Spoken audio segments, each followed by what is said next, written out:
Fala pessoal do Podcast, tudo bem com vocês? Eu sou o Marcão e olha, eu tô achando que a Mercedes está começando a jogar toalha, viu? Opa, gente, aqui é o Jonas. Gente, o campeonato parece que tá rumando para uma decisão até mais cedo que a gente pensava, mas por um lado que a gente não imaginava. Pois é, pelo menos os pré-treinos do começo do ano estavam indicando uma coisa um pouco mais estreita, mas eu acho que não é não, hein? Sejam todos bem-vindos a mais um episódio do Podiumcast, o seu podcast que vai analisar todas as corridas da Fórmula 1 no ano de 2021.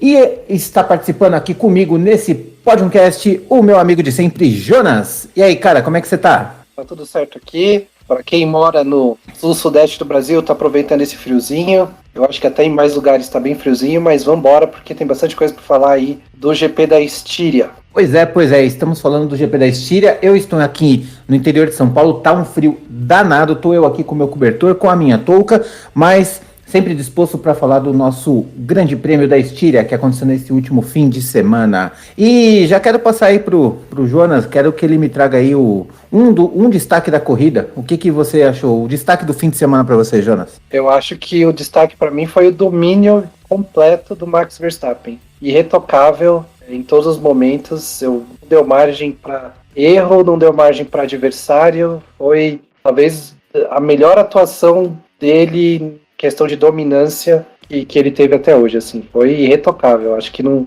tem nem o que falar. Ele não cometeu nenhum erro, foi incrível, assim. É verdade, e eu acho que você falou perfeito, assim, foi o domínio do Max Verstappen e não o domínio da Red Bull, porque a Red Bull ainda teve alguns probleminhas ao longo do fim de semana, principalmente na corrida, algumas decisões um pouco duvidosas, mas o Max Verstappen estava irretocável, ele estava fantástico, guiando muito, fazendo pole, dominando, enfim, fez tudo que tinha direito nesse GP da Estíria, que tinha... Era uma corrida que tinha tudo para ser 50-50, mas não foi isso que aconteceu, né? Foi realmente se a França foi um banho de água fria na Mercedes, então esse GP da Estíria foi sim os blocos de gelo agora para o frio de São Paulo que está agora para colocar um pouco no eixo, viu?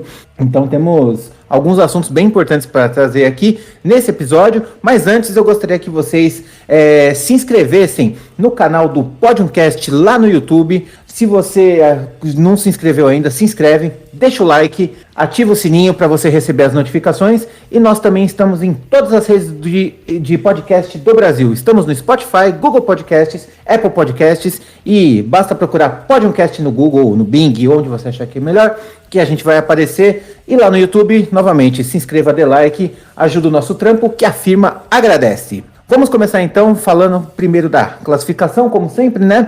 Tivemos aí um domínio do Max Verstappen, na verdade, um domínio, praticamente o fim de semana inteiro foi dominado pelo pessoal da Honda em específico. A gente teve ali o primeiro treino com um domínio lá da Honda, mas a classificação, que é o que conta, a gente teve praticamente o Max Verstappen dominando todas os Qs, né? O Q1, Q2, Q3, líder absoluto, e aí ele fez uma volta absurda no Q3, absurda. Eu acho que esse foi o grande destaque da classificação, onde Max Verstappen fez lá abaixo de 1 minuto e 4 segundos, uma volta inteira em quase 1 minuto cravado, 1,3,841, colocou ali quase 3 décimos em cima de Valtteri Bottas, que foi mais rápido que Lewis Hamilton. Também eu acho que é um destaque que a gente tem que trazer aqui, que é um destaque muito importante. E, bom, já que eu tô no embalo aqui, também já vou falar do terceiro lugar, que foi Lewis Hamilton, que não estava no fim de semana bom. Não sei o que está acontecendo com o Lewis Hamilton. Acho que o GP da França abalou um pouco a autoestima dele, um pouco do seu poder lá de guiar, e ele é um cara que é conhecido por dar a volta por cima quando tem essas chacoalhadas, mas quando ele sente pra valer. Eu acho que ele ainda tá nessa fase de entender o que tá acontecendo, buscando melhoras, tá um pouco reclamando nos rádios, e não se achou nessa corrida. Prova disso é de que o Valtteri Bottas, apesar de ter largado em quinto, porque sofreu aquela punição meio maluca lá, a gente vai comentar um pouquinho também, mas o Bottas foi mais rápido, foi mais rápido. E aí eu quero passar pro Jonas, quero que você dê uma pincelada geral aí nesse top 3 da classificação. Eu até comentei, e é visível sobre o Lewis Hamilton, e após o treino, né, que eles estavam saindo do carro após a classificação, foi visível no gestual dele, e meio que ele tomou, sabe, aquela porrada, assim, foi meio, ele tava sentiu, bem, né? abaixo, assim, parece que sentiu, exatamente. Fala, Tino, sentiu. Sentiu. Ele foi muito. Tava meio pra baixo, assim, né? Foi um domínio muito grande da Red Bull, assim. Apesar de que, tipo assim, ele ficou atrás, lógico, ficou um pouco atrás. Na verdade, ele ficou um pouco mais de 2 décimos atrás do Max. Mas eu acho que o maior problema foi que ele ficou indo atrás do Bottas, né? Eu acho que pra ele foi meio que um combo duplo ali, né? O Max ter ido muito bem e o Bottas ainda ter ficado entre os dois no treino, né? Que, obviamente, o Bottas, você também não ajuda a gente te ajudar, né? A gente ia falar bem dele, que ele ficou em segundo lugar, só que o cara vai e me roda no treino, nos boxes, velho. Eu até mandei na hora uma mensagem pro Marcão, que eu tava vendo, esse foi treino mesmo, foi na sexta-feira, e ele rodou, eu falei, mano, como é que pode? O cara quase bateu nos mecânicos da McLaren, a própria McLaren teve que ir lá pra ajudar. Pô, Bottas, me ajuda a te ajudar. Depois daí, você ainda quer... Você quer o quê, sabe? Quer que a gente fale bem? Não vai dar, né, cara? Ó, eu vou intervir aqui. Olha só, hein? Eu sou o maior crítico de Valtteri Bottas desse podcast, apesar do Jonas estar com os seus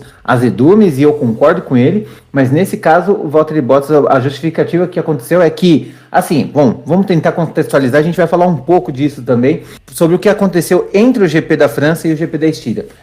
A Mercedes, eu acho que ela está começando a se ver perdida, onde não consegue ter um carro tão bom quanto a Red Bull, e está começando a jogar por fora das pistas. Então ela está entrando com ações, como a gente já falou, da flexibilidade da asa traseira da Red Bull, e enfim, um monte de coisa, e agora eles estão metendo pau ali no pit stop da Red Bull. Red Bull tá com pit stop rápido demais.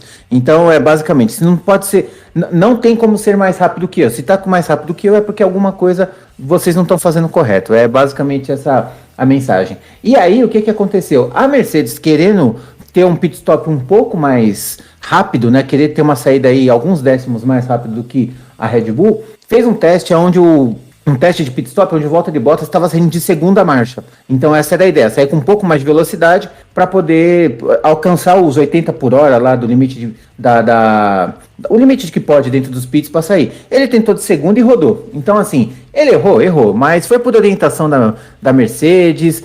Eu acho que é uma atitude bem desesperada da Mercedes também. Eles não estão se achando, estão tentando coisas que são meio inintentáveis, sabe? E tá meio que perdida aí. Então, dessa vez eu saí em defesa de Valtteri Bottas, sofreu a punição, tinha que sofrer mesmo, porque girando no meio dos boxes, com piloto, com carro, enfim, infringe ali as diretrizes de segurança, a punição é merecida, mas a culpa não é 100% dele. Eles estavam tentando alguma coisa diferente, só que bem diferente, para falar a verdade.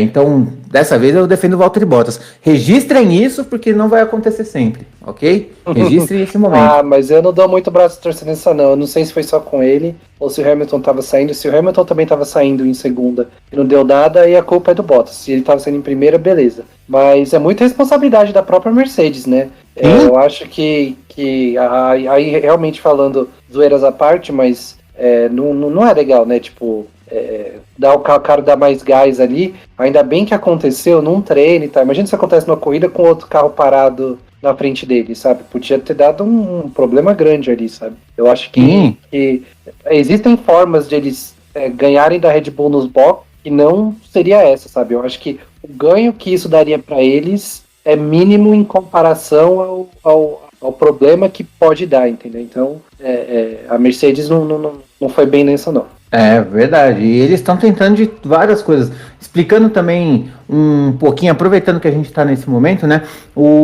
contextualizando esse outro caso que a Mercedes está querendo falar, que o pit stop da Red Bull está extremamente muito rápido, e o pior, eles ganharam, de uma certa forma, conseguiram convencer a organização da Liberty como organizadora da Fórmula 1 em alguma coisa, porque o que acontece? Existe lá parece que tem um um boato, enfim, tem alguma coisa que no pit stop da Red Bull, as pistolas que trocam os pneus têm um sensor que manda informação para o sinal do sinal vermelho e sinal verde para o piloto sair. Então o que acontece? Existe toda uma tecnologia trabalhada lá onde o sinal de vermelho e verde identifica quando a última pistola parafusou o último pneu, e assim que ele tira a pistola já dá sinal verde automático. Então isso torna a coisa milimetricamente, nos milésimos mesmo, algo mais rápido, e que isso tem causado as vantagens que o Verstappen conseguiu nas últimas corridas, principalmente com os undercuts. Então parece que agora pro próprio GP da Hungria, se eu não me engano, algum GP mais para frente, esses sensores serão removidos e aí não terá mais esse pit stop tão a jato, assim, porque está meio que infringindo o regulamento, dizendo que os pit stops têm que ser feitos por mecânicos, sem ajuda de sensores, enfim. É uma mistureba de regras lá, mas que parece que vai acontecer. Então, vamos ver se o problema é o sensor ou não, porque é o seguinte, se a Red Bull continuar fazendo lá suas paradas de 2 segundos, 1.9, aí a Mercedes já não tem mais argumento, cara, porque aí é no braço mesmo o problema, e o buraco da Mercedes é um pouco mais embaixo. Eu acho que esses recordes que a gente anda tendo da Red Bull vão parar por causa disso, né? Porque agora vai ter que ser mais manual. Mas eu acho que é a apelação da Mercedes. Eu acho que a Red Bull inventou esse sistema, que eu acho que é muito legal. Eu não vejo como infringir regra nem nada. Mérito da Red Bull. Eu não acho que isso é roubo. Eu não acho que isso é abuso, tipo igual a asa lá que dobra. Ali tá num limiar de regra que você pode até comparar que... Dobra não, né? Que ela deforma. Pode até achar que tá legal ou não tá. Mas isso aí pra mim é pura inovação. É aquela coisa que a Fórmula 1 sempre fez. E é choro da Mercedes que tá perdendo. E eu acho que não vai mudar muito. Eu acho que a Red Bull vai continuar sendo mais rápida que a Mercedes. E a Mercedes ainda vai apanhar. Porque quando erra, a Red Bull também erra às vezes. Mas você vê que quando erra, é pouco que erra. E a Mercedes erra bem mais. Então não vai ser o sensor que vai fazer a Mercedes ganhar esse campeonato, não. E uma coisa que eu não gosto nessas detalhes é, por exemplo, a partir do GP tal, esses sensores não serão mais permitidos. Pô, eu acho tão errado isso, porque é o seguinte, até o ano passado, vamos partir do princípio que esse sensor foi inventado, sei lá, nos primeiros anos que a Red Bull começou a querer disputar com a Mercedes, vai, então vamos colocar ali, 2019. Vamos supor que esse sensor existia em 2019, já eram recordes altíssimos, se eu não me engano, o recorde de pit stop da Red Bull foi em 2019 no Brasil. Isso. Então, vamos supor que já existia. Pô, agora que tá na frente, esse milésimo faz falta, quer dizer que antes não tava fazendo, né? Antes não tava tudo bem, agora tá tudo errado. Eu acho que primeiro que não é por aí. Segundo que é o seguinte, se tem uma brecha no regulamento, a culpa é do regulamento e não da equipe. Então, assim, se quiser mudar, a partir de 2022 não pode, beleza, então aí tá mudando o regulamento de uma temporada para outra. Agora, coisas no meio da temporada, eu não sou a favor. Um exemplo disso é que aconteceu com a própria Mercedes. O ano passado eles tinham o DAS. Eu não sei se vocês lembram, o volante da Mercedes ia para frente e para trás. Além de ele virar para a direita e para a esquerda, ele tinha um movimento para frente e para trás. E aquilo fazia a mudança na cambagem das rodas dianteiras. Então o piloto colocava, enfim, para frente ou para trás, a cambagem mudava levemente e isso ajudava a fazer as curvas e economizar pneu, fazer uma curva mais rápida. E isso foi espantoso, assim, uma tecnologia que ninguém nunca viu, todo mundo ficou de boca aberta com a Mercedes ter feito isso e ficou até o final da temporada. As equipes apelaram, eles ganharam, só que o DAS parou de existir em 2021 agora. Então, por que a Mercedes desse jeito pode, outro não pode? Esse jogo político que não está muito escrito na regra, que me deixa um pouco incomodado, mas tudo bem. Não é a primeira, não vai ser a última, e vamos seguir, vamos continuar incomodado desse jeito e vamos que vamos. Mas o fato é que lá pra frente... Eu também acho que devia... Se for pra mudar, muda entre um ano e outro, uma temporada e outra. Acho que mudar no meio do ano é chato mesmo, não é legal, sabe? Porque mérito de uma equipe que conseguiu, igual tentaram na época da Brown com o difusor lá, tentaram mudar algumas coisas. Você tirou da minha cabeça esse, estava com ele na memória pra falar já. Mudar no meio do ano porque a equipe estava dominando. Mas sorte da equipe que viu uma brecha no negócio e fez uma coisa que deu uma revolucionada no esporte. Mas na época mudaram. Na época mudaram. Então, mas isso da Red Bull pra mim nem é tanta revolução assim, é só sensor que qualquer um pode colocar lá, entendeu? Eu acho que se for pra tirar, tira pro ano que vem, não pra metade do ano. Eu acho zoado. Uhum.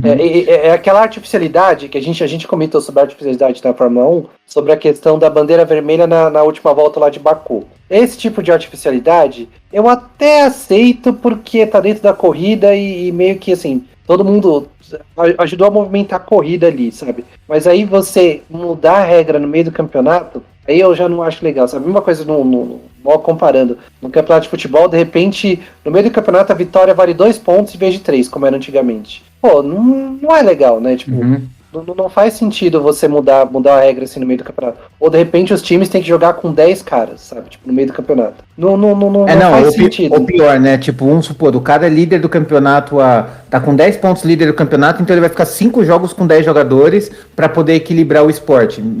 Foi mais ou menos isso que aconteceu. Exatamente, então não faz sentido, sabe? Acho que a FIA acha que por motivo de segurança talvez tenha que mudar, mas então muda no ano que vem. Se está seguro até agora, porque de repente do nada se tornou inseguro. Não foi nem motivo de segurança, não. Foi apelação pro esporte mesmo. É isso que me deixa mais puto. No caso da Brown, eu não concordo, mas eu até entendo em partes o porquê da mudança no meio do campeonato. O difusor duplo não só estava... não foi só uma brecha meio grande que foi encontrada, então assim, foi uma falha grande, mas aí mérito da Brown que conseguiu, como estava causando uma discrepância extremamente absurda entre a Brown e as outras equipes na época. Só que assim, cara, a mesma coisa, a Mercedes em 2014, 2015 e 2016 deu volta em cima de todos os pilotos, menos deles próprios. Então, tipo, sabe assim, é muito duas pesos, duas medidas, incomoda assim, incomoda. Eu até entendo quando tem uma mudança assim para equilibrar quando há uma brecha muito grave, né? Quando se realmente há uma falha. Não, houve uma falha na elaboração da regra aqui e por conta disso a gente precisa corrigir ela, né? Para não causar discrepâncias absurdas. Mas quando são essas pequenas brechas, não são permissões que estão ali, cara. Eu acho que não muda nada. Tô falando de milésimo, sabe? Não foi o milésimo a menos que fez o Verstappen sair na frente do Hamilton no GP da França, por exemplo. Foi todo o resto, foi a volta rápida dele, foi a economia de pneu que ele fez antes, foi o domínio dele, foi o fato dele ser bom. Teve outros fatores. O Pérez passou o Bottas no undercut do GP da França e beleza, e tá tudo certo. Tipo, foi outros fatores, não foi o sensor. Exato, isso não vai ajudar a Mercedes a não tirar o recorde de pit stop mais lento da história, que durou alguns dias da roda do Bottas em Mônaco. Exatamente, e ali precisou muito mais do que sensores, viu? Precisou de uma retífica inteira ali para sair aquele parafuso. Para sair a roda ali, não adiantou martelar, serrar. Levando o martelinho de ouro ali do... Só teve que... Então, bom, mas vamos continuar aí para vamos lá. Corrida. Mas foi um bom assunto para a gente trazer aqui. Bem, vamos falar... Bom, foi um destaque principal ali, foi o grande domínio do Max Verstappen. Bom, falando aqui um pouquinho da classificação de largada, do top 10 pelo menos. Primeiro Max Verstappen, segundo Valtteri Bottas, que fechou o Q3 em segundo, mas largou em quinto por conta da punição na rodada dos boxes. Terceiro Lewis Hamilton, quarto Lando Norris, quinto Sérgio Pérez, sexto Pierre Gasly, sétimo Charles Leclerc, oitavo o Tsunoda, em nono Fernando Alonso, em décimo Lance Stroll, em 11º George Russell, e aqui uma ressalva, o Tsunoda também foi punido por atrapalhar o Bottas, se eu não me engano, no Q1, e aí o George Russell largou em décimo finalmente, e vamos falar um pouco dele também mais pra frente, mas eu já posso dar um adianto aqui. Que corridaça de George Russell, embora precoce, que corridaça. O cara tá no seu auge. Eu acho que ele tá correndo muito, muito, muito mesmo. Bom, agora a gente vai falar um pouquinho da corrida, tá? Bom, vamos falar aí bem da corrida, começando com o resultado, né? Que a gente teve aí, onde a gente novamente tem o domínio de Max Verstappen, que aí assumiu uma grande liderança no campeonato e que fez uma corrida impecável. Não foi igual na França, que ele errou ali e depois recuperou. Largou bem, correu bem, parou bem, voltou bem, tudo bem, certo? Tava com uma distância segura, quando precisou esticar, esticou, quando precisou se manter, manteve. Perfeita a corrida dele, basicamente isso. Sem defeitos, a corrida dele pô, não tem nem o que falar, isso daí, como eu falei, eu acho que foi, em questão de dominação nos outros pilotos, foi a melhor corrida que ele fez, assim, como você falou, não teve um defeito no final de semana inteiro, não foi igual, como você falou, na outra corrida que ele errou no comecinho e teve que recuperar, que também é legal, mas essa aí ele foi 100%, assim, tipo, não tem um A pra falar do jeito que ele correu. A Red Bull com ele foi perfeita, estratégia perfeita. Cara, ele teve até uma corrida tranquila, se você for ver, que ele abriu na hora certa, né? Provavelmente mais tranquilo que um piloto de Fórmula 1 pode ter numa corrida, mas foi perfeito. Em nenhum momento, nenhuma das Mercedes o ameaçou, ou até o Pérez. Foi incrível, assim, não tem nem o que falar. O Verstappen provando que a maturidade eu acho que chegou, né? Ele não tá mais cometendo erros como já cometeu. Tá Aprendendo a conservar pneu é uma coisa exatamente, que eu percebi. Tá conseguindo se segurar na liderança sem maiores sustos. Você não vê ele pisando indo na brita, passando por cima de zebra que não deve, estragando o carro, rodando na hora. Porque mesmo o cara ali na frente, às vezes pode dar uma desatençãozinha, o cara tá 10, 15 segundos, e dar uma rodada e voltar indo em primeiro, mas nem isso, sabe? Então, tipo, foi aquela corrida que, sabe, aquela de tipo, mostrar pra pessoa, olha, sabe o que é, como se corre de Fórmula 1? É assim. Exatamente. É assim que se corre. Exatamente. E de tudo, assim, no fim de semana, o que você achou que foi mais destaque dele no fim de semana, assim? Eu acho dois principais, a volta a volta da pole, que foi incrível, assim, foi, de novo, também 100% sem erros, ele foi perfeito. Uma volta aralha. Exatamente. E o dominado, tipo, o jeito que ele dominou a corrida, assim, ele não deu margem, assim, ó. O ritmo de corrida dele foi impressionante, assim, não tem nem o que falar. Mesmo. Não tem nem o que falar. Como você falou, na hora que precisava poupar, ele poupou. Quando precisou acelerar. Tô falando errado. Acelerar. Quando foi na hora dele andar mais rápido. Ok, boa. Ele foi. Então, cara, tipo, acho que esses dois são os maiores destaques, assim. Então, quando chegou no final, obviamente, ele ficou com a diferença muito maior do Hamilton, porque o Hamilton ainda fez uma parada no final. Mas se o Hamilton não para, ele ia estar ganhando do Hamilton por quase 20 segundos ali. Bem impressionante. Exatamente. Verdade, muito bom mesmo. E isso mostra o quanto a Red Bull tá forte e tem um bom piloto e digo mais, assim, isso já mostra o quanto a Red Bull quer esse campeonato e o quanto ela vai dedicar o seu tempo e dinheiro nesse carro esse ano. Ano que vem vai mudar tudo na categoria, tudo. Vai ser uma nova Fórmula 1 e tudo indica que a Red Bull está apostando todas as fichas nesse campeonato. Eu acho que vai ser bom pro ego, vai ser bom pro bolso, vai ser bom para manter o Max na equipe, porque o Max também, se não conseguir, ele provavelmente vai tentar pesquisar novos ares. E ao mesmo tempo mostra uma Mercedes que está aceitando essa situação. Lewis Hamilton na última corrida meio que aceitou aquela ultrapassagem, eles meio que conversaram lá, a gente precisa conversar para poder alinhar as coisas. Essa corrida eles não alinharam nada do que, não pôs em prática nada, embora eu ainda ache que quem está mais acomodado é a Mercedes e não o Hamilton, porque o Hamilton ainda, faltando na última volta, falou assim, não, eu quero a volta mais rápida, espetou o pneu mais macio, deu um voltão e conseguiu roubar um ponto que pode ser importante lá na frente pro campeonato. Pode fazer toda a diferença esse pontinho, como sempre faz. E aí, já engatando aí, temos Lewis Hamilton, que ficou em segundo, que também fez uma corrida dentro das suas possibilidades, também fez uma corrida irretocável. Ele não conseguiu alcançar o Verstappen, mas não foi por falta de tentativa, porque ele tentou. E quando ele viu que não ia conseguir, ele conseguiu, estava mantendo o ritmo e estava lá Sérgio Pérez, sabe? Estava ali, acompanhando. Se tivesse alguma besteira ali na frente para acontecer, ele estava lá para ganhar, coisa que não aconteceu e ele ficou em segundo lugar. Eu não acho que Lewis Hamilton correu mal. Eu acho que quem foi mal foi a Mercedes. O que você acha disso? Eu concordo, eu não acho que ele foi mal na corrida, só foi meio apagado. Mas também não tiro. E tem outra coisa, né, que eu acho que ele, pelo menos com a experiência que ele tem, ele pensa, não vou conseguir alcançar. Ele ainda forçou no finalzinho, como você falou, para trocar o pneu. Como eles têm poucos motores durante o ano para usar, né, poucas unidades de potência, o cara pensa assim, para que eu vou forçar agora se não tem jeito de alcançar? o cara segura um pouco para esse motor durar, segura um pouco aqui, segura um pouco ali, daqui a pouco a unidade toda ali dura uma corrida a mais. Então aí, você no momento que o cara precisa, mais para frente, quando ele precisar, sei lá, chegar em Monza, tem um motor novinho, em vez de ter um motor meio usado, que é uma pista que exige muito, entendeu? Eu acho que também tem por esse lado também, e ele usar essa experiência,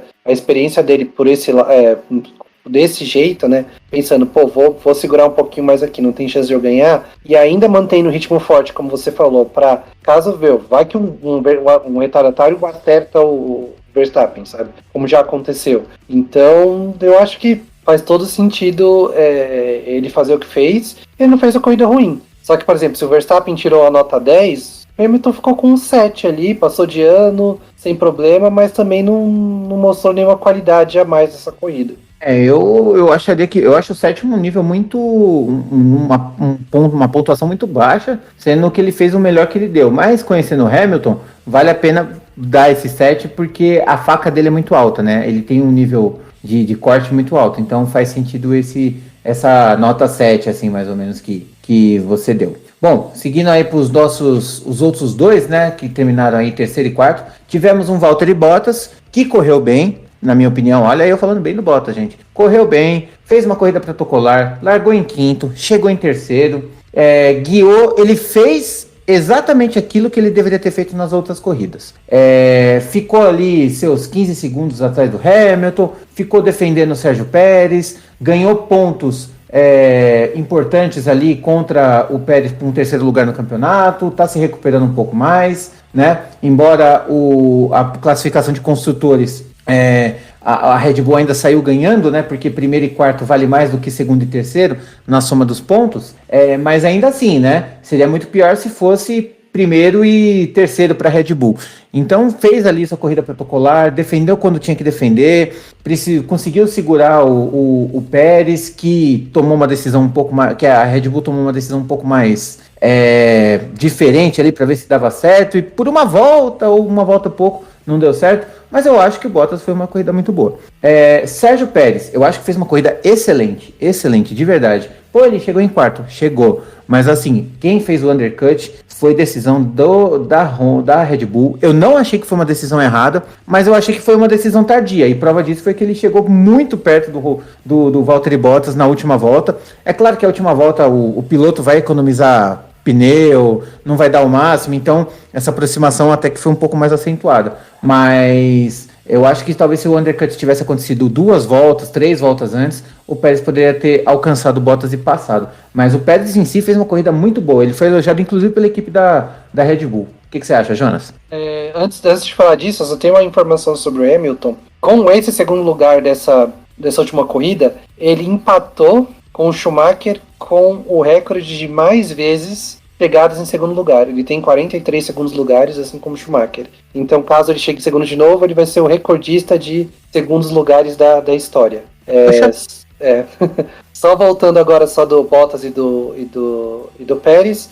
O Bottas fez o que a gente espera que ele faça, né? Ele não é tão bom quanto o Hamilton, numa condição normal ele vai chegar atrás do Hamilton, vai chegar bem atrás do Hamilton, mas como ele tá com a Mercedes, ele pode chegar em terceiro. Então eu acho que ele foi bem, largou em quinto, teve o problema que a gente falou lá da rodada nos boxes, mas parece que não bateu nele, ele até se dá bem na Áustria, ele já é o seu 6º pódio no Red Bull Ring, mais que qualquer outro piloto, o piloto que mais fez pódio lá foi Bottas, e eu acho que ele foi bem, eu acho que da corrida ele foi bem, como ele largando em quinto, chegando em terceiro, você não pode falar que o cara foi mal, ele foi bem. E o Sérgio Pérez também, para mim, fez uma corridaça. Eu também acho que a Red Bull podia ter parado um pouquinho antes, que ele poderia até ter passado o Bottas. Ele falou que ali, muito perto do final, ele acabou se envolvendo com alguns retardatários, e aí isso fez ele perder um pouco de tempo. Talvez se tivesse parado um pouquinho antes, isso ia só chegar depois que tivesse passado Bottas, ou ele ia ter mais pneu para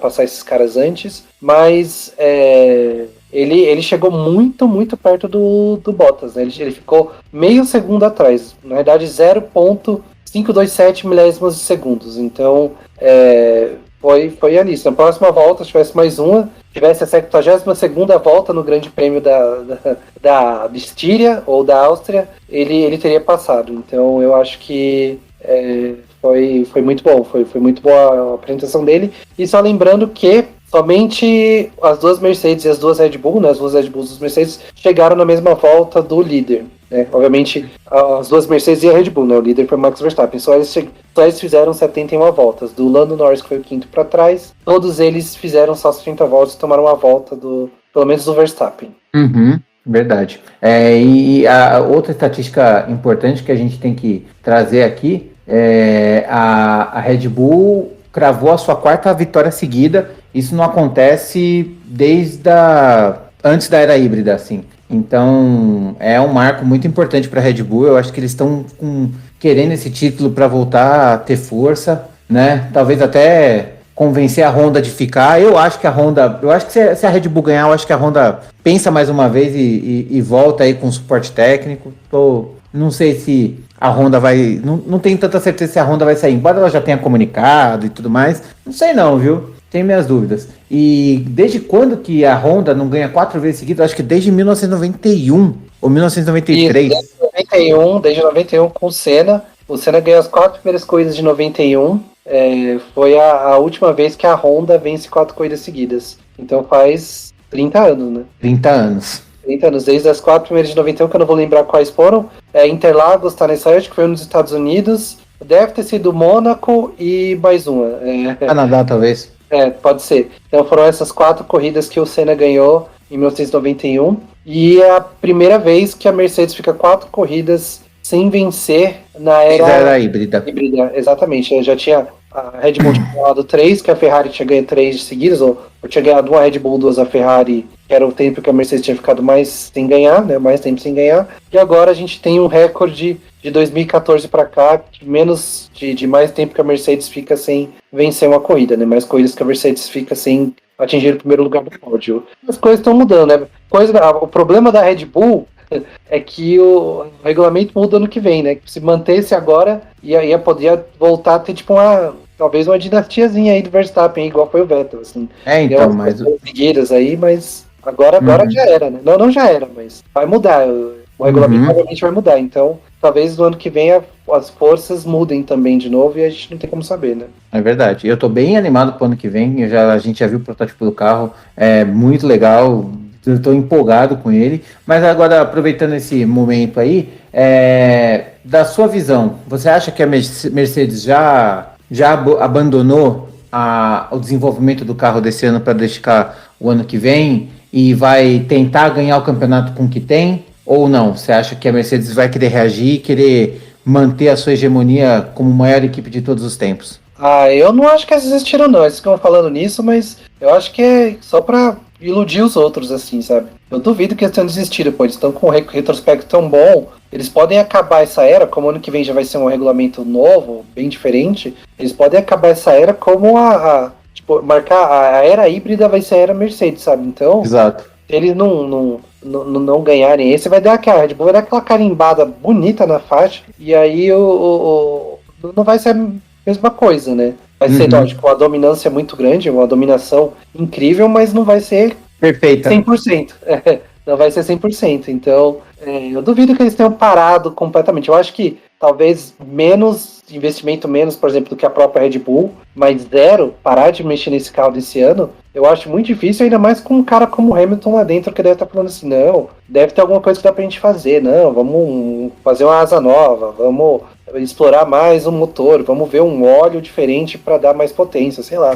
O Hamilton dá do próprio bolso para poder investir no carro. Fala assim, quanto vocês precisam aí? O cara deve ter, com os contratos dele de 40 milhões por ano, ele deve ter lá os seus 10 milhões para alto investimento. Não, tá aqui, só é isso que você quer? Toma, eu banco essa bagaça aí, desenvolve essa meta que eu quero ganhar. É bem possível. Conseguir o 8º título, viu? É bem possível. E tem outra coisa também, exatamente isso que eu ia falar. Para ele ia ser ótimo, porque ele ia passar todos os recordes de Schumacher de vez, assim, né? Ele já passou de vitórias, já passou de poles e tá empatado no de campeonatos, né? E aí ele ia passar, e é aquela coisa, né? Ninguém tá ficando mais jovem. Não se sabe até quando o Hamilton vai correr. Talvez, com a mudança do regulamento, a Mercedes, eu acho difícil, mas a Mercedes não venha tão forte. E aí quem garante que daqui ele vai ficar mais 2 anos aí, eu imagino que ele deve ficar pelo menos mais 2. Que a Mercedes vai estar forte para ele ser campeão. Ninguém garante nada, então eu acho que é melhor ele tentar esse ano, que é um pouco mais certo, do que apostar numa regra nova, sabe? Que pode não dar certo. Aham. É isso mesmo. Bem, falamos bem aí do quarteto principal aí da corrida, né? E também do campeonato, não tem como não falar um pouco deles, né? Vamos falar agora até o top 10. Tivemos aí em quinto lugar Lando Norris, Carlos Sainz em sexto, Leclerc em sétimo, Lance Stroll em oitavo, em nono Fernando Alonso, em décimo Yuki Tsunoda. Começando aí na ordem, né? Tivemos o Lando Norris que fez tudo que o carro podia entregar, corrida impecável. Foi tão impecável que até pareceu pouco, porque ele ficou realmente isolado entre o quarto e o sexto ali, né? Então ele estava muito longe do Sérgio Pérez, com uma volta atrás, e estava muito longe também do Carlos Sainz para poder atacar alguma coisa, de fazer alguma coisa lá. Então, assim, perfeito dentro do seu mundo. Ele é o melhor piloto com o carro da McLaren, é o melhor piloto da categoria, ele é o campeão da Fórmula 2 aí, por assim dizer, né? Tá correndo demais, pilotaço, fantástico, quero um carro melhor na mão dele para ver o que ele é capaz de fazer, e se derem um carro equilibrado, a briga com Verstappen e Hamilton seria muito linda. Carlos Sainz fez uma corrida também muito boa, tão boa quanto o Lando Norris, só que com um carro pior, então acabou ficando atrás. Não tenho muito mais o que falar, porque ele realmente apareceu pouco também na corrida. O Leclerc, ele apareceu bastante e todo mundo falou que, piloto do dia e não sei o que. Eu meio que discordo, sabe? Ele foi o piloto do show, mas não foi o piloto do dia. Até porque na largada ele bateu ali se eu não me engano, ele bateu no Giovinazzi. No Gasly. Acertou o Gasly. Ele acertou o Gasly quebrou a suspensão e atingiu o Giovinazzi. E o Gasly bateu no Gasly, errou o cálculo. Aí ele teve a sorte de só quebrar o bico, trocou. E aí tava com o carro, também tava com uma fúria danada e correu lá. Mas assim, ele foi um ótimo piloto, mas o erro dele tá longe de o tornar algo, sabe assim? Não fez mais que a obrigação com um pouquinho de louvor, porque a cagada que ele fez foi grande, viu? Ele podia estar na frente ali do Sainz nessa corrida. Stroll fez uma boa corrida, não tem um carro bom, a Aston Martin ainda não se encontrou, embora tenha melhorado, na minha opinião, em relação ao campeonato. Em nono, Fernando Alonso, provando que ele é o Fernando Alonso, que está se adaptando ao carro muito rápido, está na melhor posição que o carro poderia conseguir, ainda brigando um pouco com o Stroll, e o Tsunoda marcando um pontinho com a AlphaTauri, que tá ali, querendo ou não, beliscando um pouquinho ao outro, continua a boca suja, precisa melhorar um pouco, mas assim, um ponto é um ponto, e para uma equipe pequena como a AlphaTauri faz diferença. Agora eu vou voltar lá do começo, que você falou do Lando Norris. Ele tá numa situação que muitos pilotos já viveram, né? Penso aqui, por exemplo, uns anos atrás o Max Verstappen estava vivendo uma situação assim, que as duas Mercedes estavam muito na frente, e ele estava em terceiro toda a corrida, e aí ficava correndo sozinho. Ele está nessa situação, ele está correndo sozinho quase todas as corridas, porque ele está largando ali quarto, quinto, sexto, aí ele, se não acontece nada, ele vai chegar em quinto, porque as duas Mercedes e as duas Red Bull são melhores. Se alguém dessas duas equipes, os quatro pilotos, se dá mal, ele chega em quarto, se dois se dão mal, ele chega em terceiro. Então ele anda correndo bem sozinho, assim, né? Mas mérito dele, que ele tá sendo o melhor, pra mim, ele tá sendo o melhor piloto do ano. Eu sei que o Verstappen tá tendo um desempenho fantástico em primeiro, mas ele tá sendo o melhor piloto do ano, assim, pra mim, justamente por não ter um equipamento que o Verstappen tem. O Sainz, ele largou mais atrás, né? Largou bem atrás, mas fez uma ótima corrida, chegando em sexto. Para mim, a corrida dele foi melhor do que a do Leclerc, justamente pelo que você falou, que ele teve essa super erro na largada. Já não é a primeira vez que ele erra na largada no Grande Prêmio da Áustria /Estíria, né? Lá no Red Bull Ring. Então, eu acho que o pessoal voltou aí só porque ele saiu passando todo mundo. Mas o Ferrari passar um Alfa Romeo tipo, de verdade, não é tão enrolado assim, sabe? Uhum. Eu acho que ele foi o showman ali só, né? Eu acho que o Sainz fez uma corrida melhor que a do Leclerc. O Leclerc fez uma ótima corrida, mas eu acho que não foi tudo isso exatamente pelo erro. O Lance Stroll chegou onde dava, não tem muito o que falar, também não apareceu tanto. O Alonso o mesmo. E o Tsunoda ainda marcou esse pontinho aí que talvez no final do ano já deu uma diferença entre a AlphaTauri, a Alpine e a Aston Martin, mas eu já tô vendo o jogo virar para Aston Martin. Fazia um tempo que eu falo que eu acho que a Aston Martin vai chegar na frente da AlphaTauri e agora está 2 pontos atrás. Eu acho que na próxima corrida já inverte já. Então eu não tenho muito o que falar. Eu acho que o Stroll, o Alonso e o Tsunoda não apareceram tanto na corrida assim para dar muita ênfase para eles. O Stroll e o Alonso, eles só trocaram de posição. O Alonso largou em oitavo, chegou em nono, e o Stroll largou em nono, chegou em oitavo. Basicamente fizeram isso. Correu onde dava. Eles também. Essa turma da Aston Martin e da Alpine é uma equipe que está muito equilibrada e ao mesmo tempo está distante da Ferrari. Né? Então a Ferrari, ela assim, dá para você ver blocos nítidos assim em duplas, né, de equipe. Então você tem a Red Bull e a Mercedes estão num nicho, depois você tem a McLaren e a Ferrari no outro nicho, a Aston Martin e a Alpine num outro nicho, quase no mesmo nicho está a AlphaTauri, aliás, eu acho que eu falei errado, a Aston Martin e a Alpine num nicho, a AlphaTauri mais ou menos no mesmo nicho. O que destaca da AlphaTauri é o Gasly, porque o Gasly está correndo muito o carro, assim como o Norris está guiando muito mais do que o carro, na minha opinião. E aí depois você tem os demais, né? Alfa Romeo e aí os mais distantes, né? Que é basicamente a Haas e a Williams.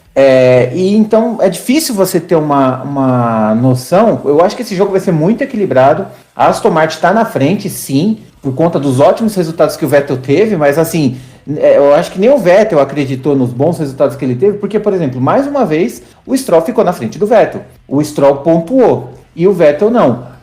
Se você colocar em corridas pontuadas, o Stroll está na frente do Vettel. Só que como o Vettel teve colocações melhores em duas corridas muito específicas, então o Vettel está na frente no campeonato. É muito curioso isso, né? Mas em termos de estabilidade, o Stroll está melhor que o Vettel, por exemplo. Pode ser, mas eu acho que foi questão da adaptação com o carro. Só voltando rapidinho do Norris, que eu tenho 3 dados aqui sobre ele. O Norris, ele tá marcando ponto faz 13 corridas. Eu acho que ele tem, entre os pilotos, então, do grid inteiro, eu acho que ele tá com essa sequência maior, né? Que o Hamilton e o Verstappen, por exemplo, não pontuaram no Azerbaijão. O Norris, ele, pela primeira vez, ele terminou abaixo do que ele largou esse ano, né? Que ele largou em terceiro e terminou em quinto. Todas as corridas ele parou pelo menos a mesma coisa, ou à frente do que ele tinha largado, e ele terminou no top 6 em todas as as 4 corridas que ele fez no Red Bull Ring. Que legal. Olha, estatísticas legais. O Norris fazendo seu próprio universo de recordes aí. Interessante. Tem seu nome aí. Tem o seu brilho, né? E bom pra carreira, cara. Bom pra carreira. Eu acho que esse cara tem... Olha, vai ser uma tristeza se o Norris tiver fazer escolhas certas e as equipes não entregarem aquilo que ele merece, cara. Porque vai ser um dos pilotos que seriam muito injustiçados por conta disso. Eu acredito que não vai ser o caso, mas... vai ser muito triste isso não acontecer, porque o que ele guia é espantoso, assim, sabe? Vai entrar... já tá melhor que muito piloto que correu há muito tempo aí. Bom, sim. Seguindo aí os últimos 10, né, que é um pouco mais fácil de falar, Kimi Raikkonen, o homem de gelo que tomou quase gelo no carro todo lá na casa dele, quero falar um pouco disso aí, vocês vão entender. 11º Kimi Raikkonen, 12º Sebastian Vettel, 13º Daniel Ricciardo, tá ruim o Ricciardo, 14º Ocon, tá ruim o Ocon, tá bem ruim também. Giovinazzi 15º, Mick Schumacher em 16º, Nicolas Latifi 17º, 18º para Nikita Mazepin, e aí os dois pilotos que não concluíram, né, que foi o Pierre Gasly, que saiu na primeira volta, e o melhor piloto dessa galera toda, com certeza, foi George Russell, que teve aí um problema, no mínimo bizarro, para não dizer outra coisa, o nosso azarado George Russell, que eu quero começar por ele, porque ele deveria ter terminado em 10º, deveria ter pontuado essa corrida.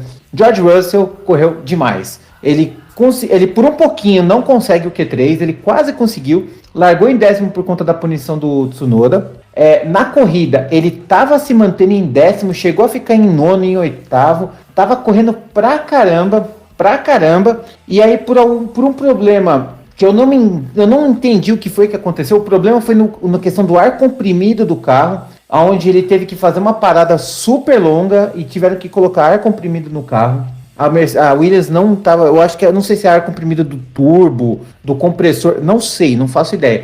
Ele fez ele estava lá na frente, fez uma parada de quase 40 segundos, acabou a corrida, deu mais 2 voltas e abandonou. Meu amigo, como ele é bom e azarado ao mesmo tempo, George Russell. Eu tô achando que o dia que a Williams pontuar, vai ser com o Latifi, viu? E foi uma pena, cara, que o que ele guiou, nossa, foi... Ele tá no seu melhor e pior ano ao mesmo tempo, é o que eu posso dizer. O que você acha, Jonas? Ele é o nosso azarado favorito, né? Eu acho que ele tinha possibilidade ali de chegar em oitavo até, sabe? Imagina, ele marcou 4 pontos para Williams. Ele teria marcado mais pontos para Williams que ele marcou pela Mercedes no ano passado, sabe? Eu acho que ele tá fazendo uma corrida incrível, assim. Tava competindo de igual para igual, com o Alonso, com o Stroll, com o Raikkonen, que tava ali naquele pelotão, Ricardo. Eu acho que ele tinha condições mesmo de chegar. Acho que é por isso que ele ficou tão frustrado, sabe? Porque uma coisa é você tá lá em 15º, 16º, dá um problema, você fala, a posição que eu tô é a posição que eu ia chegar, e não chegar é a mesma coisa, sabe? Então, agora ali com chance mesmo, espero muito que eles tenham resolvido esse problema, porque eu acho que ele vem muito bem para a próxima corrida que vai voltar a ser no mesmo circuito, né? Mas só comentando, eu até falei para marcar um pouco antes, que ele tá, por enquanto, lembrando um piloto das antigas, que chama Chris Amon. Ele é um neozelandês e ele tem um recorde muito, muito, muito bizarro. Ele é o piloto que tem 183 voltas lideradas, 5 poles, 3 voltas mais rápidos, mas nunca ganhou. Nossa. Sempre alguma coisa acontecia com ele. Ele estava dominando a corrida com o carro, ou alguma coisa assim, acontecia algo e ele sempre se dava mal. Estavam falando que acho que o Bernie Eccleston uma vez falou que se ele tivesse ganhando a corrida com tipo umas 2 voltas de liderança, e faltasse uma volta para acabar, uma vaca ia entrar no circuito e ele acabava tendo essa vaca. Então eu acho que o Russell tava lembrando a história desse cara. Obviamente, né, o Russell pode reverter isso, desse azar e tal, e ganhar corridas, né? E outro, o Russell, tirando a experiência da Mercedes, só correu em equipe do fundo de pilotão, né? O Amon ainda conseguiu correu acho que em 13 equipes, mas correu em equipe grande até, então eu acho que não dá para fazer essa competição completamente direta com o Russell por enquanto, mas esse azar que ele tá tendo, não só desse ano, mas na carreira dele na Fórmula 1, me lembrou um pouquinho. Como você disse, né? Aconteceu dessas corridas malucas que chega a 8 carros, o oitavo vai ser com 3 rodas do Latifi ali. Vai ser, exatamente. O Russell vai ter ou alguém batido nele, ou o carro quebrado. Sei lá, termina com 11 carros, o Russell 11º, e em 10º tá lá o Latifi sem asa e sem bico, né? Exatamente. Basicamente isso. Cara, mas deu uma pena, cara. Eu tava pensando, nossa, será que hoje vai? Vai, Mercedes, não erra. Aí o carro vai lá e dá uma dessa. É culpa da equipe, claro. A Williams tá precisando melhorar bem aí, mas olha, foi decepcionante. Tomara, tô torcendo pro George Russell pontuar nessa próxima corrida. Então, você vê que o Russell tá adquirindo a simpatia que a gente tinha pra uns caras tipo o Bianchi ou Verlaine quando corria na Manor, sabe? Tipo, que você torcia pros caras marcar ponto, sabe? Tipo, eu adorava ver a Minardi chegando em sexto na época, que era o que dava ponto. Uma das equipes menorzinhas quando chegava, sabe? Tipo, é muito legal você ver isso. E o Russell merece, sabe? Tipo, como os outros caras mereceram, como o Martini na época da Minardi mereceu, como o Verlaine, como o Bianchi mereciam, por ter caras muito, muito bons, assim. Então eu acho que ele também merece ter que a sorte dê uma ajuda também. Competência ele tem, eu acho que falta agora sorte mesmo. E que a Williams também, a Williams fez um carro esse ano decente até, sabe? Tipo, não é um carro indecente como ele fez nas últimas temporadas aí. É um carro que tá ali, que pode, depende do circuito, pode até brigar com outros. Então, por isso que eu digo, eu acho que a maré de azar vai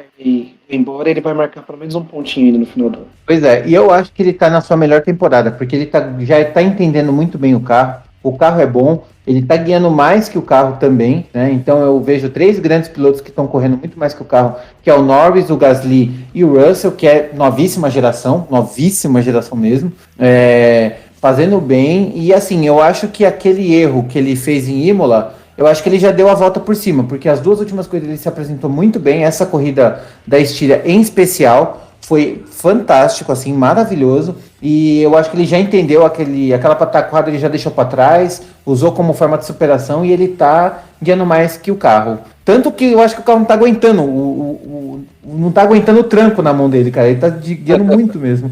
Eu acho que é isso, tipo, você tá exigindo do carro e o carro tá abrindo o bico e não tá conseguindo atender as expectativas do piloto inglês. E dos demais pilotos aí do final do grid... Só mais uma coisinha do Russell. eu ainda reitero que eu falei no última corrida. Eu acho que o comecinho da temporada, inclusive o acidente, foi a frustração de ele não ir para Mercedes, porque ele sabe, ou ele imagina que ele estaria fazendo um trabalho melhor que o Bottas. Eu acredito também que ele estaria Acho que todo mundo acredita isso. Então aí você vê que a equipe continua investindo no piloto que não tá trazendo resultado, em vez de colocar ele que tá cheio de vontade, né? E querendo, eu acho que isso frustrou ele um pouco aqui no começo da temporada. Mas eu acho que agora ele já colocou a cabeça do lugar e falou, é a minha situação mesmo, é melhor eu fazer o meu melhor para eu ter a chance no ano que vem, porque do ano que vem não passa, se ano que vem renovarem com o Bottas de novo, se eu fosse ele falava, então me esquece, então eu não vou. Procura outro lugar. Procura outro lugar. E aí eu acho. Eu tenho certeza que a Red Bull tá doida pra pegar ele. Exatamente, então. E aí é isso. Então eu acho que ele que é isso, e agora ele só vai aproveitar, né? Como a gente falou, ele já estava ali na última corrida, já estava ali na posição que se desse algum probleminha, ele podia marcar ponto. Nessa ele estava dentro das zonas de pontos. Então tá batendo na trave ali. Uma hora acho que vai entrar pra dentro do gol. Concordo plenamente. Bom, e aí do restante do pelotão eu não tenho muito mais a dizer, exceto de Daniel Ricciardo e Esteban Ocon, que estão decepcionando demais, assim, cara. O Ocon ainda não tem um carro tão bom quanto a McLaren, sabe? A Alpine ainda tá se reencontrando. Mas o Daniel Ricciardo, cara, eu não sei o que tá acontecendo. Ele teve um problema de potência de motor, né, no começo da corrida. Mas ainda assim, tá devendo. E tá esquisito, cara, tá esquisito. Eu espero que ele não perca o seu sorriso e o seu ânimo. E tomara que o ano que vem, com um carro mais diferente, ele consiga mostrar o que ele é bom, porque ele é muito bom, e alguma coisa ali não tá batendo na conta, cara. O Daniel Ricciardo tá muito mal esse ano. Eu acho que é a pior temporada dele, cara, dos últimos tempos, viu? O que você acha? É a pior temporada dele em todos os tempos dele na Fórmula 1.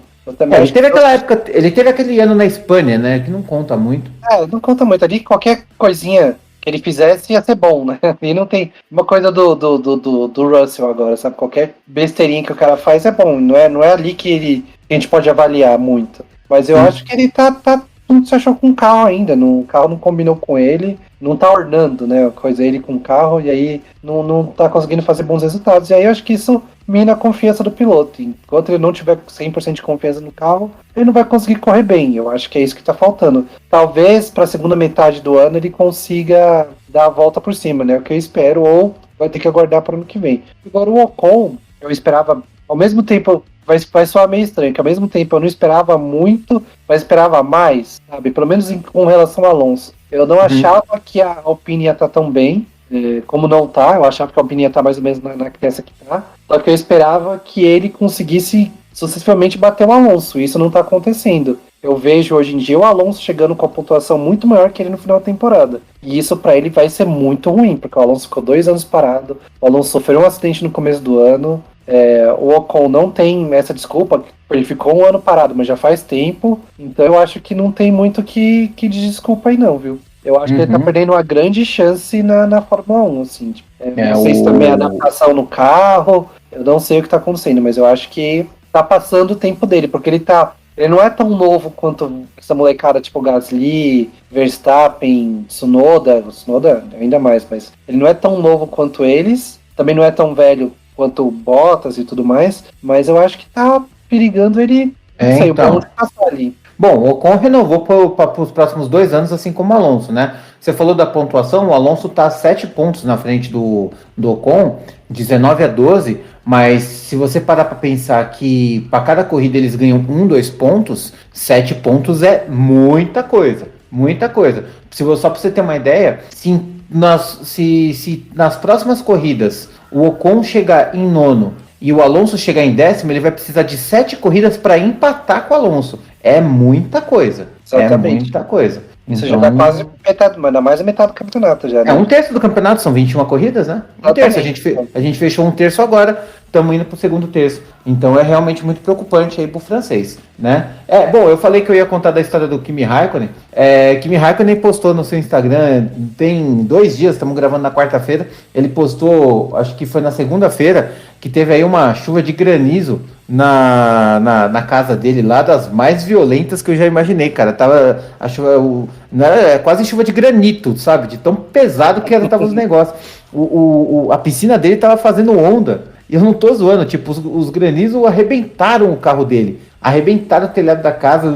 Foi uma chuva de meteoro de gelo ali, cara. O Iceman se provando que ele tem superpoderes também para atrações cósmicas ali. Não, Tinha uns toletes de gelo ali que era gigante, cara. tinha uns gelo bem grande também, tinha umas bolinhas de golfe ali, pô, o bagulho pegar o desse no vidro do carro, quebra como quebrou, né? Assim, foi... Não, e ele quebrou, rachou a coluna do carro dele. A coluna do Alfa Romeo dele ficou toda arrebentada. O cara ali, numa dessa aí, se ele tá na rua ali, o cara machuca, né? Machuca. Eu acho que ele passou por poucas e boas ali, o Kimi na casa dele, que eu acho que era na Finlândia mesmo, o crime. Eu acho que a casa dele é da Finlândia mesmo. Ele até no Instagram dele, lá no stories dele, ele falou assim: ô Alfa Romeo, será que você pode me emprestar aí a sua garagem para um pit stop por um tempo aí? Porque o carro dele ficou muito arrebentado, cara. Muito arrebentado. Foi pesado ali, viu? Choveu. Poucas vezes na minha vida eu vi chuva daquele jeito ali, viu? Eu nunca vi. Já vi chuva de granizo, mas nunca daquele jeito, cara. Aquilo ali era chuva de gelo, mano. Tava muito doido. Bom, e aí, enfim, os nossos finais ali, os finais da corrida não tem muito o que falar, exceto que o caldo da Haas tá cada vez mais azedo, tá cada vez mais torto. Mick Schumacher e Mazepin já não se batem direito, já não estão um olhando pra cara do outro, tá um reclamando da cara do outro. Eles não se entendem mais. Agora o Mazepin tá falando que o Mick Schumacher tá perseguindo ele, que fica jogando o carro na hora que vai tentar ultrapassar. O Mick Schumacher colocou a mãe no meio, sabe? O Mick Schumacher tava lá com o assento dele torto e chamou o Vettel para ver o que era. Aí parece que ele não queria falar com a Haas, comentou com a mãe foi falar com o Gunther Steiner falando para arrumar o banco do filhinho. Então, assim, tá uma briga ali de colegial, cara. O Nikita Mazepin falando que o pai dele é melhor que a mãe do Schumacher, e o Schumacher falando que a mãe dele é melhor que o pai do Mazepin. Virou briga de minha mãe é melhor que seu pai. Tá complicado. É um verdadeiro ensino fundamental ali na Haas, viu? Mas a Haas vai ter briga entre eles o ano todo. Os únicos que podem brigar é um com o outro. Mas eles estão brigando fora da pista, eles estão enchendo o saco um do outro agora. Sim. Mas é o que vai acontecer, não tem? Jardim de infância. O Mazepin vai se indispor com o Hamilton, ou o Schumacher com o Pérez, sei lá. Não tem como, né? Tipo, porque eles estão muito atrás. Não, tudo bem, mas, por exemplo, a Haas sim, mas, por exemplo, o George Russell e o Latifi não tem essas encrencas extra-pista. Do mesmo jeito que o ano passado, com a Haas, o Magnussen não tinha esses arranca-rabo com o Grosjean. O problema ali não tá... Assim, o carro é ruim, o banco do piloto é torto, eles não se entendem, e ainda para ajudar, sabe assim, em vez de ele falar assim, não, vamos aqui nos unir, tentar trazer o melhor para a equipe, quem sabe ficar melhor que a Williams, mesmo com 0 pontos, não, cara, eles esqueceram tudo da Fórmula 1, eles esqueceram a Fórmula 1 e estão discutindo entre eles, cara. E esse Gunther Steiner aí também, olha, já tô de saco cheio dele, viu, cara? Não faz nada, só enfia o pé pelas mãos. Eu não sei o que o Gene Haas tá pensando dessa equipe, sabe? O cara que tem tanta tradição no automobilismo americano. Eu acho que é o seguinte, ele falou, eu tô podre de rico, eu quero me divertir. Então, coloca aí uma meia dúzia de palhaço nesse circo aí e vamos ver o que vai dar. E aí tava esperando para vender a equipe, eu acho que ele já tava de saco cheio ele já tava de saco cheio lá das parangolices do Grosjean e do Magnussen e resolveram colocar duas crianças lá pra brigar, cara. Tô de saco cheio dessa equipe já também. Começou tão bem e agora tá nesse azedume todo aí. Era uma equipe que tinha torcida, né? Que era simpática. Agora eu acho que ninguém tá torcendo por eles. Não. Eu acho que ele tá esperando pra vender o Gene Haas. Eu acho que ele tá esperando pra ver o que rola aí do próximo ano. Se bobear, o pai do Mazepin compra. Vai ficar o Mazepin e o outro piloto. O Schumacher, e do jeito que tá indo, não vai deixar o Mick Schumacher. Vai ficar o Mazepin e algum outro piloto, sei lá qual. Que vai aceitar o último colocado da GP2, da Fórmula 2. Que vai ter que aceitar a regra que vai ser segundo piloto do Mazepin e é isso, sabe? Então, eu vejo um futuro bem ruim para essa equipe. Uhum. Se é que vai ter futuro, viu?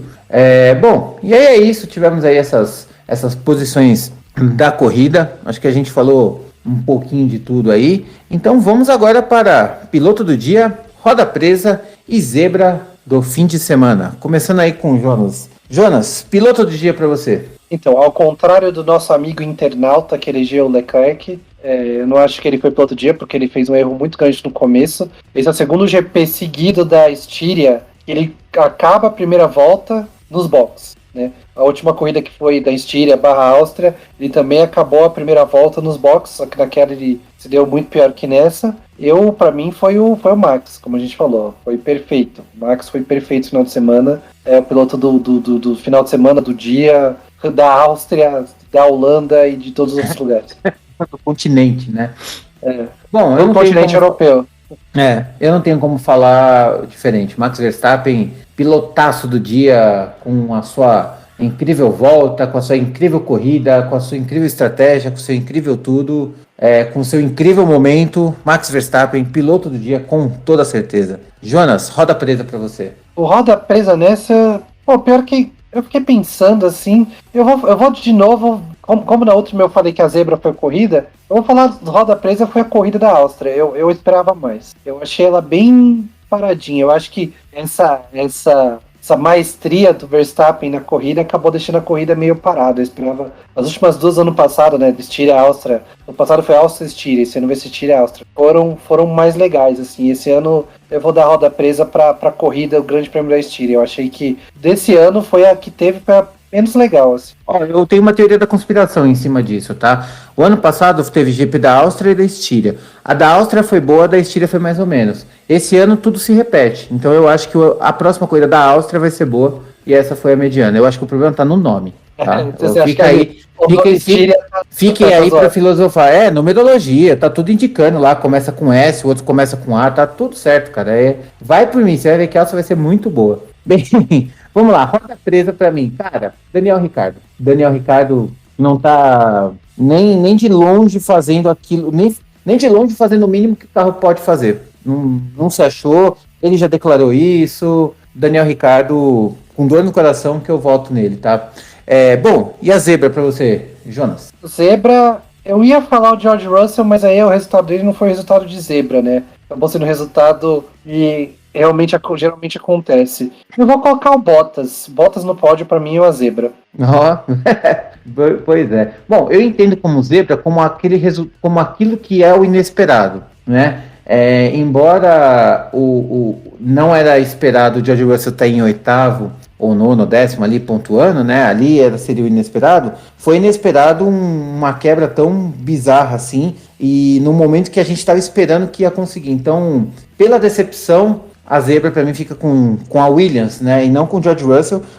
O zebra positivo para o George Russell que estava com essa chance, mas aí veio uma outra zebra, deu um coice na primeira zebra e tirou o George Russell da corrida com isso. Então para mim fica George Russell e seu incrível azar. Bem, e aí é isso. Temos aí algumas novidades também no circuito, no mundo da Fórmula 1. Vou passar para o Jonas para ele nos dar essa notícia que aconteceu essa semana. Então, essa semana foi anunciado que o Grande Prêmio da Rússia de 2023 vai mudar de Sochi para um circuito perto de São Petersburgo. Aê! Sochi vai sair, porra! Caramba! Olha aí, notícia boa. Gosto assim. Não tem como ser pior que Sochi, cara. Então, vai ser um circuito novo. Parece que ele foi inaugurado, se eu não me engano, em fevereiro do ano passado. Ou seja, chegou a pandemia logo e só teve uma corrida de um campeonato russo como se fosse a Porsche Cup da Rússia, assim, sabe? Lada Cup. Exatamente. Mas aí não é culpa dos caras, né? Porque não teve tem como ter corrida na pandemia. Tem muito lugar que não tá tendo grande prêmio ainda, né? Apesar da Fórmula 1 tá correndo. Então vai ser uma corrida no norte da Rússia, em São Petersburgo, que é uma cidade que todo mundo fala que é bem bonita, já foi capital da Rússia durante um tempo. O Bernie Eccleston já tinha tido a ideia de ter um GP nessa cidade, próximo da cidade. Não vai ser bem em São Petersburgo, vai ser como, se você morar em São Paulo, vai ser como se fosse em Osasco ou Alphaville, sabe, um negócio assim. É bem perto, mas não é.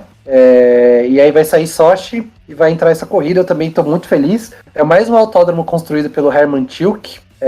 Isso dá margem a pessoas gostarem ou não gostarem.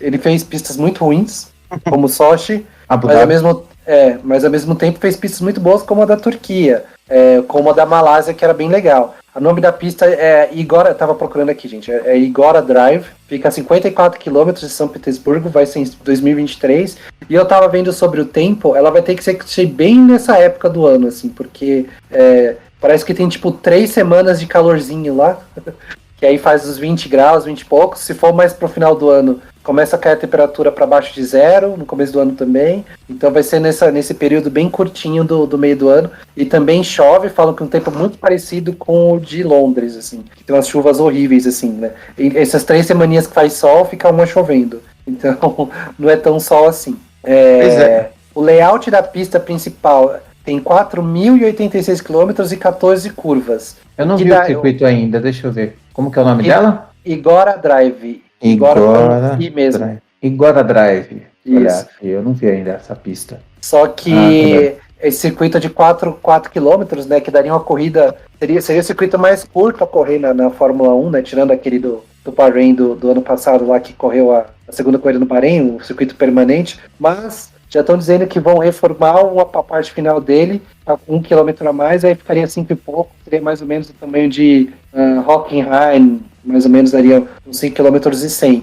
Mas essa reforma que vão fazer no final da pista eu vi, eu não achei tão legal não. Acho que o circuito original tá mais legal. É um circuito legal, assim, tem umas curvas de alta, meio parecido ali bem mais ou menos parecido com Silverstone. Tem um potencial legal ali, bastante motor, né? Sim, bastante motor, umas curvas técnicas, achei legal. Mas ao mesmo tempo tem umas curvas mais fechadinhas que são bons pontos de ultrapassagem. Eu imagino que possa ser uma corrida com ultrapassagens legais. Ele tem uma elevação de 17 metros entre o ponto mais alto e o ponto mais baixo. Não é muita coisa, eu estava vendo que é mais ou menos o que tem no Bahrein. Mas você já tem também uma mudançazinha nisso daí, né? São 17 metros, é uma alturazinha boa, né? Tipo, dependendo de onde o cara tá, tem uma mudançazinha de altura também. Não é igual ao Spa ou Interlagos, que tem bastante, mas é bem legal. E eu acho que São Petersburgo faz mais sentido agora olhando do que Sochi. Sochi é um complexo lá de praia que tem na Rússia, à margem do Mar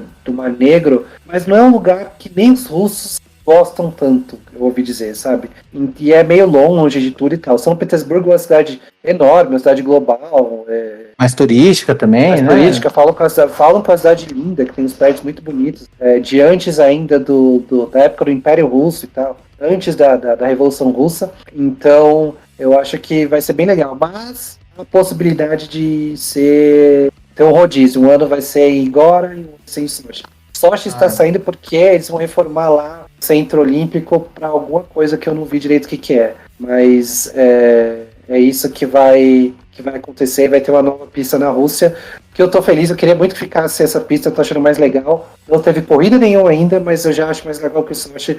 Agora nós temos uma pessoa que ficou muito triste com as notícias, que chama Valtteri Bottas, que era a única pessoa que corria bem, que era a única pista que ele corria realmente bem. Realmente. Bom, e aí a gente teve outros assuntos que aconteceram, né? O circuito de Abu Dhabi vai sofrer pequenas mudanças para melhorar as ultrapassagens, né? Só notícias boas. E também tivemos a informação de que o GP da Turquia vai voltar para o calendário de 2021. Ele saiu e agora dessaiu, voltou aí para o calendário. Então, o GP da Turquia que não teria, voltou a ter. Tipo o Galvão Bueno, né? Ganhou, perdeu. Ganhou, perdeu. Ou então igual o Kleber Machado, né? Hoje não, hoje sim. Hoje sim. O Grande Prêmio da Turquia estava marcado substituir o Grande Prêmio do Canadá. Ia ser nessa época do ano, aí não rolou pandemia, e aí agora eles fizeram essas 2 coisas na Áustria, né, no lugar disso. E aí agora parece que vai substituir Singapura, e até lá eles estão esperando que a pandemia esteja mais controlada na Turquia, e aí a Turquia saia da zona vermelha da Inglaterra de viagem, e aí possa ter Grande Prêmio lá. Ainda não é 100%, né? Na realidade, eu acho que poucos circuitos são 100% até o final do ano, mas eu acredito que como ainda tem os meses, o Grande Prêmio da Turquia deve rolar, o que é legal, porque eu adoro aquela pista também, eu acho que a pista muito... Meio que assim, tá programado, mas na hora a gente vê, né? Tipo, vai vendo 1 a 1, vamos vendo como é que vai ser o ritmo aí, né? Bom, eu gosto muito da pista da Turquia, mais uma construída pelo Tilke, mas essa ficou das pistas boas. Teve várias coisas muito... A do ano passado foi incrível, mas teve várias coisas muito boas lá. Sim, é verdade. Bom, e agora vamos para a nossa aposta para o GP da Áustria. Faltou a classificação, cara, do campeonato. Putz, verdade. A gente tá falando de bastante coisa aqui, esquecemos da classificação.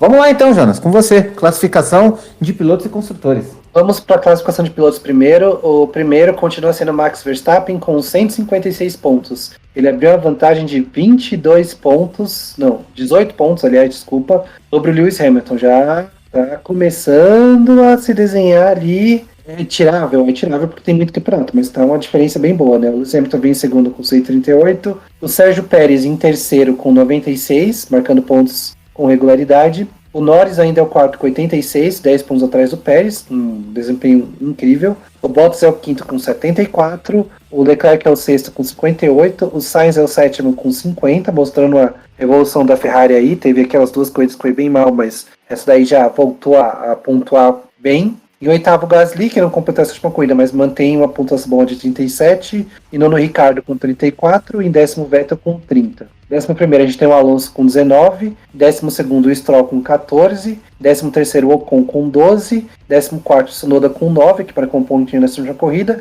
Décimo quinto, Raikkonen com 1. Décimo sexto, Giovinazzi também com 1. Aí, em décimo sétimo, George Russell. Décimo oitavo, Schumacher. Décimo nono, Mazepin. E 20º, Latifi, que não marcaram pontos ainda. Muito bem, muito bem. O campeonato de construtores, a gente tem a Red Bull com 252. Como você falou, a Red Bull acabou marcando mais pontos, porque um primeiro e um quarto dá mais pontos do que um segundo e um terceiro. Eu acho que dá 3 pontos a mais, aí ficou 2, porque o Hamilton fez a melhor volta da corrida. Então a Red Bull tá com 252, deu a vantagem de 40 pontos para a Mercedes com tem 212. Já é uma margem para a gente já começar a cravar alguns resultados para o final do ano. Exatamente, já é uma margem bem significativa, né? Como a gente falou, uma equipe, se ganhar primeiro e segundo, marca 43, 44 pontos com a volta mais rápida, né? E se a Red Bull não completar, a Mercedes fizer um primeiro e segundo, ainda passa, mas passa só por 4 pontos. Uhum. Então já tá bem perto, assim, isso numa corrida só. Não vejo, quer dizer, pode acontecer, mas não vejo no Red Bull não pontuando com os dois carros, assim. Uhum. Em terceiro a gente tem a McLaren com 120, em quarto a Ferrari com 108, tá uma briga bem próxima. Em quinto a AlphaTauri com 46, em sexto a Aston Martin com 44, já tá alcançando. Sétimo a Alpine com 31, em oitavo a Alfa Romeo com 2, em nono a Williams com 0 e em décimo a Haas também com 0. É isso aí. Eu tenho fé de que a Williams consiga algum pontinho esse ano ainda. Bom, agora sim. Agora a gente vai falar da aposta do GP da Áustria. Lembrando que não pode ser o mesmo resultado do que foi do ano do podcast passado. Mas eu confesso que eu não lembro o que eu votei. Eu acho que eu vou fazer igual, vou acabar fazendo igual. Não lembro também que eu votei. Tá bom, então. Então dessa vez eu começo. Então eu vou falar o seguinte. Pra ser diferente, porque eu sei que não falei isso. Eu acho que pole vai ser Hamilton. Acho que Hamilton vai estar mordido e meio com o que aconteceu e vai cravar a pole. E vai terminar com Hamilton em primeiro, Verstappen em segundo, Pérez em terceiro. Eu acho que a Mercedes vai achar um undercut e vai dar o troco em cima da Red Bull com o que deu do que levou na França. E você, Jonas? Eu acho que vai ser o Verstappen em pole em primeiro, Pérez em segundo e o Bottas em terceiro. Caraca, você vai jogar o Hamilton para longe mesmo. Vou jogar o Hamilton para longe. Eu acho que o Bottas foi melhor que o Hamilton. É estranho falar isso. Também, eu acho que os dois fizeram a corrida protocolar. E o Hamilton largou na frente, tipo, fez a classificação mais rápido, assim. Eu acho que se o Bottas tivesse largado na posição que ele se não fosse a posição, que eu acho que a Mercedes iria inverter, mas lógico. Se não fosse isso, o Bottas teria chegado na frente do Hamilton. Então, eu acredito que pode acontecer. E aí, para não inverter, sei lá, chegaria o Norris em quarto, problema do Hamilton, sei lá. Tá certo, então. Beleza, vamos para a dica do dia, novamente aí com o nosso amigo Jonas. Então, qual é a dica da semana? A minha dica dessa semana aí vai ser um pouco baseada no Max Verstappen, que foi muito bem. O filme Mad Max Estrada da Fúria, Mad Max Fury Road, em inglês. É um filme muito legal, que é uma sequência da série Mad Max, lá que começou nos anos 80 lá com o Mel Gibson. O Mel Gibson não faz esse filme. Quem faz o Max é um ator chamado Tom Hardy, que ele é um ator muito bom. Ele fez o Bane no filme do Batman, o Cavaleiro das Trevas Ressurge. Ele tá fazendo aquela série Peaky Blinders também, ele fez bastante. É um ator muito legal. O filme tem ele, a Charlize Theron como a Furiosa, e mais um monte de galera boa. Eu coloquei esse filme porque esse filme tem uma ligação muito grande com o carro, né? Tem os carros do Mad Max nos 2, 3 primeiros filmes, tem um destaque muito grande. Nesse filme também tem uns caminhões muito loucos que são feitos especialmente para o filme. Então tem essa ligação muito grande, tem uma ode ao motor e à gasolina no filme que eu acho bem legal. O filme, vou contar um pouquinho da sinopse. Perseguido pelos turbulentes do passado, Max Rokatansky, que é o Tom Hardy, acredita que a melhor forma de sobreviver é não depender de mais ninguém além de si próprio. Ainda assim, acaba por se juntar a um grupo de rebeldes que atravessa o Wasteland, uma máquina de guerra conduzida por uma imperatriz de elite furiosa, que é a Charlize Theron. Esse bando está em fuga de uma cidadela tiranizada por Immortan Joe, que é o Hugh Keays-Byrne, a quem algo substituível foi roubado. Desesperado com sua perda, o Senhor da Guerra reúne seu exército e inicia uma impiedosa perseguição aos rebeldes e a mais implacável guerra na estrada de sempre. E é bem isso, o filme inteiro, a perseguição é muito legal, com muito efeito prático, assim, é bem incrível o filme. Eu acho que de filme de ação do século XXI aí, tá entre os melhores. Do ano que ele foi lançado, que foi 2015, pra mim foi o melhor filme. Eu fiquei super, super feliz vendo o filme no cinema. Ele tá é da Warner e ele tá agora no novo HBO Max, que foi lançado essa semana aí. Quem quiser assistir, quem assinou, o filme tá lá. É muito legal, eu super recomendo. E vocês vão ver, quando eu falo ode à gasolina e ode ao motor, vocês vão ver bem isso no filme mesmo. Muito bom, muito bom. Eu confesso que eu não vi o filme ainda, porque o cinema não é o meu forte, mas é um filme que tá lá na minha lista pra eu ver um dia, quem sabe. Só lembrando que ele ganhou 6 Oscars. Ele ganhou um Oscar pra caramba, isso sim. Ele recebeu 10 indicações, inclusive melhor filme, melhor diretor, e ganhou 6.